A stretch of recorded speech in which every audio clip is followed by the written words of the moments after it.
first piece of news I want to chat about is Mark Zuckerberg. Your boy, two of your favorite boys, your boy, together. All of my boys on Joe Rogan's podcast chatting about Meta because it's been kind of a dull point for a lot of people. It was all the hype. It was up 200% every week.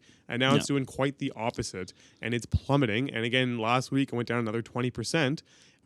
Mark was on there talking all things about what it's going to be. He's talking about how things are going to be holograms in real life. But one of the crazy ones that I thought that he was talking about, and this makes sense because it's been so cartoony. I think that's what's been holding a lot of people back. Yeah, and he's a cartoony dude to be trying to usher in this thing. He's a cartoony weirdo, dude. He is a bit of a weirdo. But I think a lot of people look at it as a game. Like everyone's like, I'm not going to go in the metaverse. Like it's a joke. But he's talking about they've spent $5 billion now designing new headsets, well, and a bunch of other things, but new headsets that are going to record your facial expressions and then put them on the people, like your avatars, within the game, which is like literally like the movie Avatar. If you remember correctly, they would go in those tubes and then they would get like rebuilt and it would follow all of his facial expressions and do that within the Avatar world. And so they're looking to do that now with the new headsets, which will make it hopefully a lot more realistic. And this is a key. This is them trying to get back to the news cycle. I don't know, man. Is Facebook kind of dead? No, I don't think so. I think there's a lot of emerging markets where people are still just getting onto it. I think the older generation, like a lot of the probably 40, 50 plus, like they're all on Facebook. And again, that's a big spending market. Like I look at... It's not as big as the under 40 spending market. No, but I would say the ratio of spend for those people, like when they're on there is higher. I think per person, it's definitely higher because like when you look at and they're also like targeted ads, right? Like when you look at what an ad's worth to them, like it's actually going to have an impact. And then Facebook's not just Facebook, right? They own Instagram, which owns... I know, but is Instagram's kind of struggling a little bit too? Yeah, but when TikTok gets banned, Instagram will pop off. Is TikTok going to be banned? So these are the questions. Is TikTok going to be banned? I don't know. Instagram's doing pretty good, I think. And then he's put a lot in this metaverse thing. He has delved completely. Like this is their focus. I mean, they've renamed to Meta, and they are going full into it.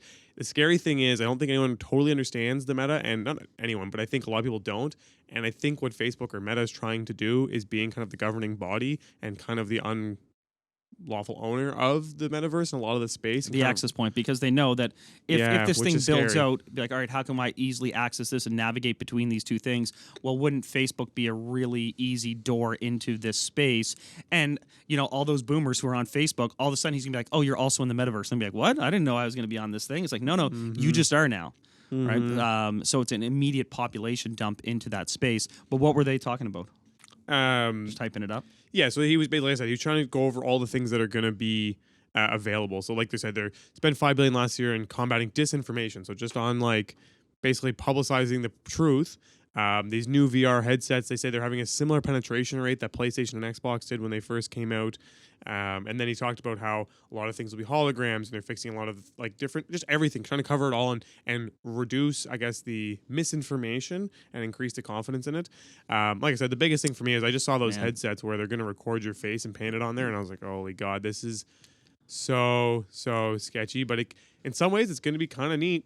It could be really, really cool. And I think I truly believe that it's going to take over. I am a strong believer they'll take over because you can reinvent yourself there.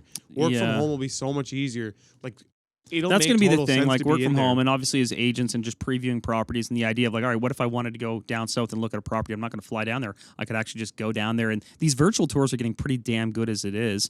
And that's sort of a meta experience. But imagine if you could actually...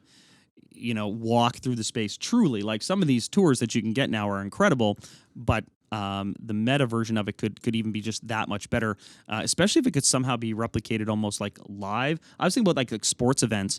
Why is there not just a meta live stream from courtside at Madison Square Garden, right? You could be sitting there and they could just have this thing where you're beside Spike. That's going to pull a lot of people in. Oh man, that I think is untapped there. But then it's well, then why would you actually go to the event live? And this is my sort of thing. And you can look at this in a lot of similarities to super realism in art.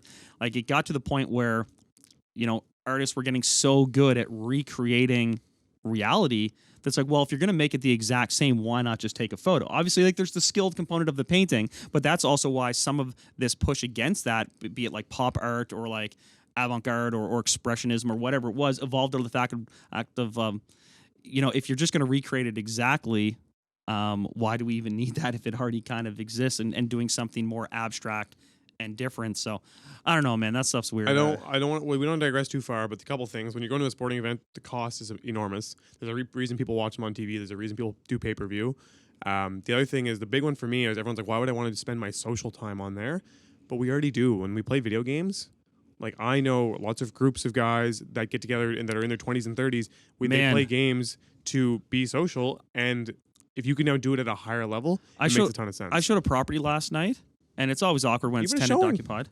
What's that? Even a showing. Well, even a showing could be done that in the metaverse. But I did a showing last night, and it was tenant occupied, so they were all there.